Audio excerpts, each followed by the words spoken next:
Okay, with Hashem, so today I want to talk about the understanding of the first bracha of Shemoneh Esrei. So, we say Baruch Atah Hashem, that's you Hashem, Elokeinu, our God, and the God of our forefathers, the God of Abraham, the God of Yitzchak, the God of Yaakov, the God of Abraham, Isaac, and Jacob. And then we say, He brings the Redeemer, Levinei and Laman Shemai, because of His name. We're talking about He instead of you. We start off, blessed are you Hashem, Baruch Atah, blessed are you Hashem. And then we're ending off Laman Shemai because of His name, with love. So how do we get from who? Well, He. We started from blessed are you, and then we got to He because of His name. We started with you pointing to Hashem, blessed are you, and we ended up with His name. So I want to clarify something that we should understand about the word bracha in general. So Berech is a ni, Beis Reish Chaf. Baruch, Beis Reish Chaf, with a u is bless.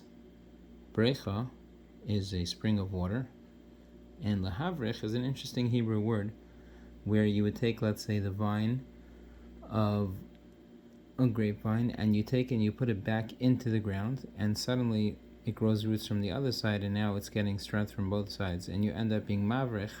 You attach something back into the ground, and now it's getting strength from two places. What's this concept of Beis Reish Chaf?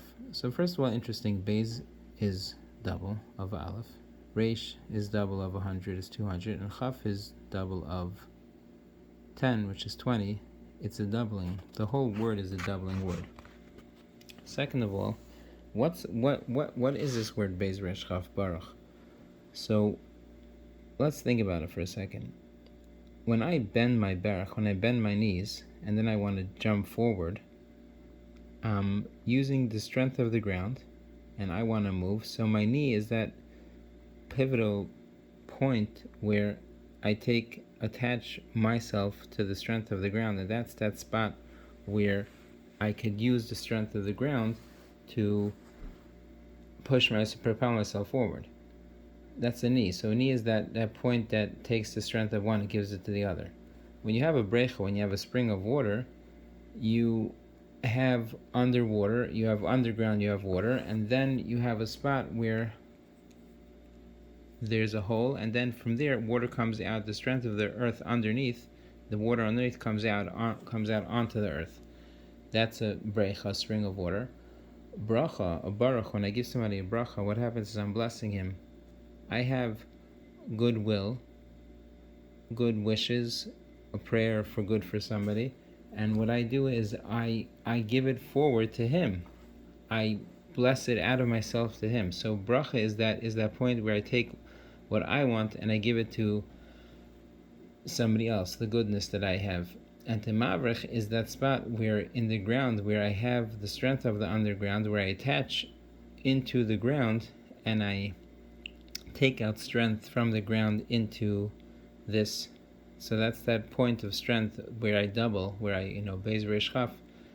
And because really, any word could have been used for all these things, but you see there's obviously something going on with these words that they're all the same. So let's think about this for a second. In the first bracha of Shemoneh Esrei, so I bend my knees, I say Baruch, that's Baruch, knees, and then do something very interesting. I bend forward, I say Baruch Atah, I say you Hashem, and I as if I go forward towards Hashem, and then I say, and I stand up again. You get back up and you say Baruch Atah, blessed are you Hashem. At that point you say Baruch Atah Hashem, and you're coming back up again. So you're going Baruch, bending, Atah, leaning over, and then you stand up and you say Hashem. So Hashem is Yud Kei Vav Kei, as we said, was, is, and will be. Haya, was, Hayve, is, be, and will be, all at the same time. He's not in time, he's not stuck in time, he's eternal at the same time. So, and he made existence, that means he's not made out of anything that existence is made out of. So Yud Kei Vav Kei is the Mahave, the one who makes existence, and was, is, and will be. So really, he's not anything that I can see, he's not that.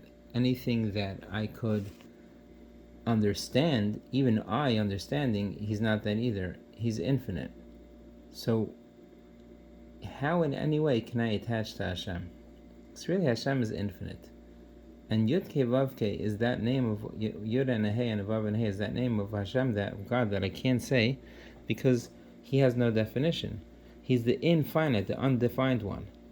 But at the same time, we exist, and he made existence, and he defined on our side everything that there can be definitions. So how would I attach from the finite into the infinite? If you could just imagine that you could pull away make a circle and open it up, and then from that side would be becoming, it'd be infinite, and there's that point where you could attach to the infinite and then sort of make a hole and then bring out infiniteness into this finite. What would you call that spot if not a Beis Reish Chaf? That point where you could attach to the infinite and get something from it. When you say the first word of Shemona Esrei is Baruch, you bend your barach, you bend your knees. Then you say Ata, and you attach in. What you're doing is, perhaps you can say, you might even call this a focus of what to say. Baruch, you bend your barach. Ata, and you say you, Hashem. And now you're giving him a blessing. You're blessing Hashem. So you're doing Baruch, bend your knees. Ata, bracha, you're the one you're blessing to, that's Hashem. But then you give your goodwill of your recognition of him to him. You're mavrich, you attach yourself. And then Brachah, you stand back up again, and sort of you draw out from that infinite into the finite place that we live. And it's very interesting because the rule is that when you say Hashem, when you start a blessing, if you say you're about to eat, let's say, a banana, and you say, blessed are you Hashem, and you have in mind that it's going to be a bari pri ha'etz, the fruits of a tree. If you hold the bananas, not a tree, it's really a bush that grows quickly and breaks, and therefore it's more of a vegetation type thing. Let's say you're eating a potato, and you say, that's for sure, you say, blessed are you Hashem, our God, King of the universe. But when you said, blessed are you Hashem, Yud Ke Vav Ke, the one who makes all of existence, you had in mind to end the blessing Brachah with bari pri ha'etz, who creates fruits from a tree. So then, of the tree, what you did was you attached to Hashem blessed are you, the infinite one who creates trees and fruits from a tree. That means you're attaching to God, attaching to Hashem, in recognition that he creates fruits from a tree. But this isn't a tree, it's a bush, a potato. It's something that grows in the ground, so it's the fruits of the ground. Technically, your blessing doesn't work, because when you said you, Hashem, you had in mind the end blessing to be of a tree, but it's of the fruits of the ground. So what's the problem with that? Why wouldn't it be, blessed are you Hashem, our God, King of the universe, is always the same. He's blessed is he, our God, Hashem, the King of the universe. Why wouldn't it be that the end of the blessing, who creates fruits from the ground, or creates fruits from a tree, or creates fruits that make you full, everything is created in 2 words, that should be the main part, the end of the blessing. Why is it that already the Yud Ke Vav Ke, blessed are you Adai, that part of Hashem, when you get to that part of the blessing, is when you already have to have in mind the correct ending, otherwise your blessing didn't work. And it would seem that the reason is because that is where you're connecting to Hashem. I'm holding an apple in my hand, and I say, blessed are you Hashem, our God, King of the universe. Hashem is everywhere, all the time. He's infinite. But this apple right now that you're holding, when you say, blessed are you Hashem, you're looking at this apple and you're saying, how in the world did this thing come off a dry eitz, a piece of wood? Out popped this yummy, sweet, waterful, protected from elements because of the peel, on a little stem, both with seeds inside.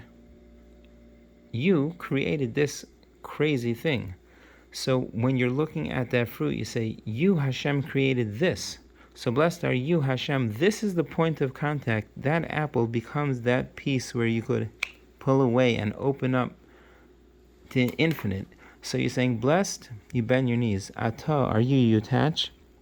With your goodwill, you're saying, I'm giving you recognition that you are the source of blessing. So it's really like, sourced are you. Blessed as the source, recognized as the source. Sourced are you, Hashem, are you, God. And you bend into the infinite with this apple. This apple becomes that in-between between us and the infinite. We say, blessed are you, Hashem. If it was growing from the ground, I can't say it comes from a tree. I'm recognizing, of course, Hashem is everywhere all the time. Is He creator? On Rosh Hashanah we say is the king, and on Yom Kippur we say is the judge, and on Pesach we say He's the redeemer. So Hashem is everything all the time. But in each day of the year, and in each moment of what we do, there's a different way to connect to Him. So now by looking at this fruit, he's saying, blessed are you, Hashem, the infinite one who made this fruit. So that point of contact is when you're saying, blessed are you, Yud Kei Vav Ki, the one who was, is, and will be, who made all of existence. That's where, at that point is where you're attaching to Hashem. So that's where, of course, you have to have the right end of the blessing, because otherwise you recognize Hashem for the wrong way. Well, it's the whole use of making a bracha. You're not really giving anything to Hashem. What you're giving is recognition, and therefore you're becoming a conduit. You're opening up this pipeline of between you and Hashem, this spot. We bend our knees, we bend forward in, we give our goodwill, our recognition, and then goodness comes back out.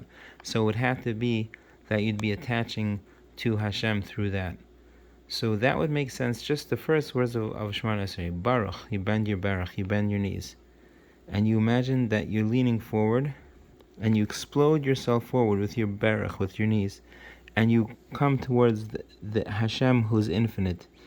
And again, you don't have to have a picture of a king on a throne, but just imagine the feeling, that not a picture, but the feeling of a king on a throne, but outside of your vision. So it's not anything you see, but something that you feel a love, because He's our Father, Avinu Malkeinu, our Father, our King. That means we're a prince and a princess, and we're standing in front of the King, and we're bowing to Him. Again, not in a picture, but in a feeling just above what we would see, but full awareness of that. And so you bend your knees, you say Baruch, and you bend your knees forward, and you say Ata, and now you say you, the infinite one, Ata Hashem. And when you say Hashem, you already opened up that connection, and now you pick up your head. But of course, you're going to have in mind the end of this blessing, and with Hashem's help, with God's help, I'd like to explain later what the end of this blessing is. But when you're talking about you, Hashem, and we're going to get to why it says L'man Shemai, because of His name, because we're going to be talking about the attributes of the King of the universe, but we'll get to that hopefully later. But that's first what we're doing when we say blessed are you, Hashem. And what is this rock? Totally off topic. It's a rock which supposedly comes from around the Mount Sinai, Har Sinai area, that as many times as you crack it, it's called a dendritic rock. As many times as you crack it, what's weird about the rocks here in this part of the world is that you'll always find the snai. You'll find that it looks like a picture of that bush that Hashem spoke to Moshe. It looks like a fern bush. So it's just a nice souvenir. It doesn't seem to be that there's any spiritual power from it, but it's just a nice souvenir to know that Hashem left something nice from the place where He spoke to Moshe. And rather than buying a little cup for a little, teacup or like a keychain, we get to take home a rock. And what's cute is that the place doesn't have holiness anymore, because we didn't go there for the place. We went there for what we got. That's the door prize, and that's what we have, is we have being a Yid, and we have being a Jew, and thank you, Hashem, for that.